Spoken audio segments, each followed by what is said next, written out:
তাই দৌৰিছে, কোনোফালে ভক্ষেপ কৰা নাই। এই জীৱনৰ আশা তাই আজিয়ে বাদ দিলে। কিমান আৰু মানুহৰ হাঁহি কৰ্কথনা হৈ থাকিব তাই। এইখন সমাজে তাইক মানুহ হিচাপে জীয়াই থাকিব নিদিয়ে।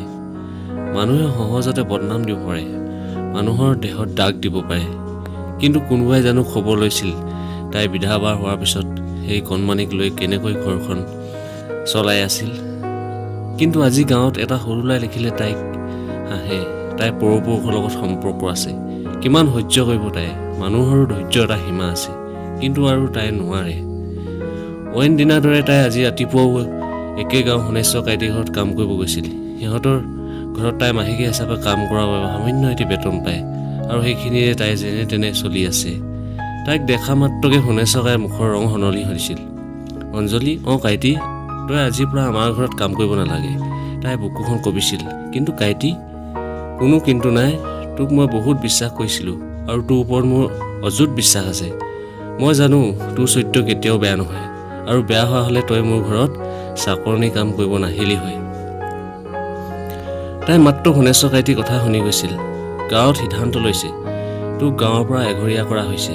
কি? খুব সম্ভৱ গাঁৱৰ মানুহে মিলি তোৰ ঘৰ দুৱাৰ আজি ভাঙি দিব। মই দুখ পাইছোঁ অঞ্জলি, তই মোৰ ছোৱালী বয়সৰ, কিন্তু মই কি কৰিম ক?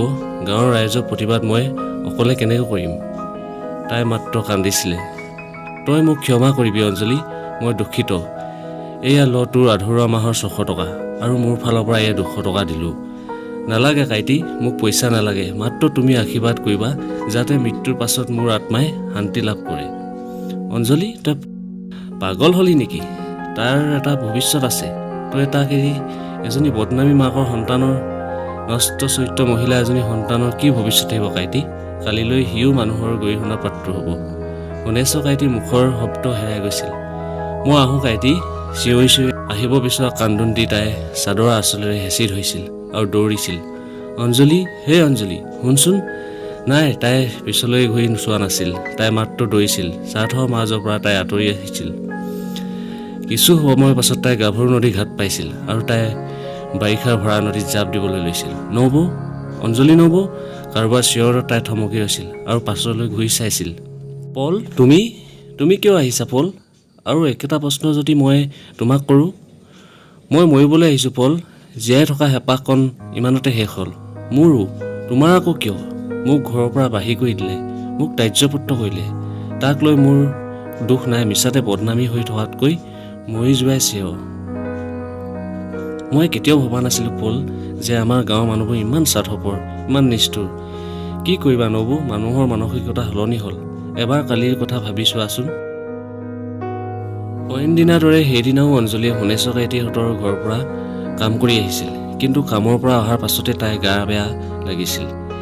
যেনি তেনি চাকি জ্বলাই আন্ধাৰ হৈ থকা জুপুৰিটোত পোহৰ বিঙালে আৰু চিধাই ভাগৰুৱা অলক দেহাটি বিচনাত এৰি দিছিলে। লাহে লাহে তাই গোটেই গাটো বিষাইছিল। যন্ত্ৰণাত তাই কেঁকাই আছিলে। সেই সময়তে তাইৰ কণমানি পুত্ৰই চিঞৰি চিঞৰি কান্দিছিল। হয়তো পেটৰ ভোকত। তেতিয়া নিশাৰ প্ৰায় 9 মান বাজিছিল। তেনেতে সেইপিনে আহি থকা পলৰ কাণত কাৰোবাৰ যন্ত্ৰণাৰ চিঞৰ আৰু কণমানি কান্দোনৰ চিঞৰ শুনিবলৈ পালে। সি অঞ্জলি ঘৰলৈ সোমাই আহিল আৰু দৰজাখন ঠেলি ভিতৰলৈ সোমাই গ'ল। নবৌ, অঞ্জলিয়ে কেঁকাই কেঁকাই তাক মাত দিছিলে। কোন? মইহে নবৌ, পল। পল, বহা। বহিম বাৰু, কিন্তু তুমি কেঁকাই আছা যে, আৰু মইনাই কান্দি আছে কিয়? মোৰ গাটো বহুত বেয়া লাগিছে, আৰু তাৰ চাগে ভোক লাগিছে। পলে অঞ্জলি কপালত হাতখন দি চালে। বাপৰে, বহুত জ্বৰ উঠিছে তোমাৰ। কি কৰিবা, অকলশৰীয়া মানুহ। পলে নিজৰ অঞ্জলিৰ পাকঘৰত চৌকা জ্বলাই পানী গৰম কৰিলে। তুমি পাৰিবা জানো পল? নবৌ। সি কিছু সময় পাছত গৰম পানীৰে অঞ্জলিক হাত ভৰি ধুব দিলে। লাহে লাহে সময়বোৰ গৈ আছিল। ৰাতি বহুত হৈছিল। পল আৰু অঞ্জলিৰ গুণা কথাবোৰ ৰাতিৰ লগে লগে বাহিৰলৈ শুনিব পৰা গৈছিল। সিহঁতৰ কথোপকথন সিহঁতৰ কাষৰে মদনহঁতৰ ঘৰলৈ শুনিব পাইছিল। মদন আৰু তাৰ ঘৈণীয়েকে অঞ্জলিহঁতৰ ঘৰত কোননো আছে চাবলৈ আহিলে। আহি দেখিলে পল ইমান ৰাতি অঞ্জলি ঘৰত। সিহঁতে হুলস্থুল লগালে।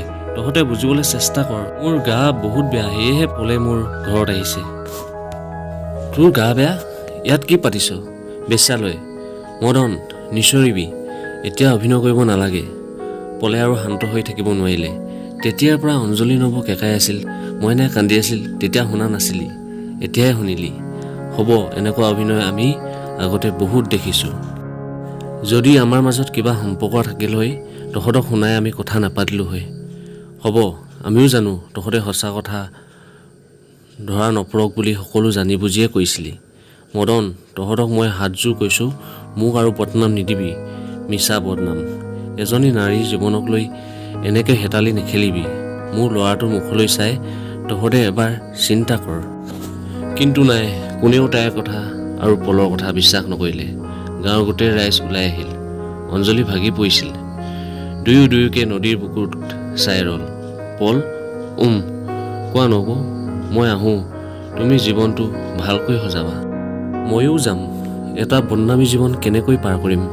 কিন্তু মই তোমাক মোৰ কাৰণে মৰিব দিব নোৱাৰোঁ পল, কাৰণ তোমাৰ একো দুখ নাই।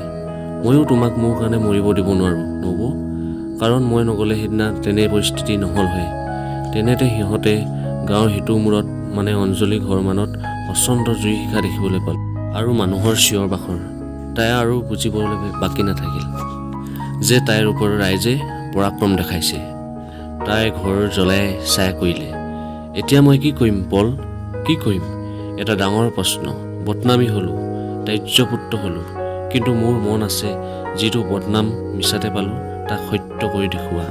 কেনেকৈ?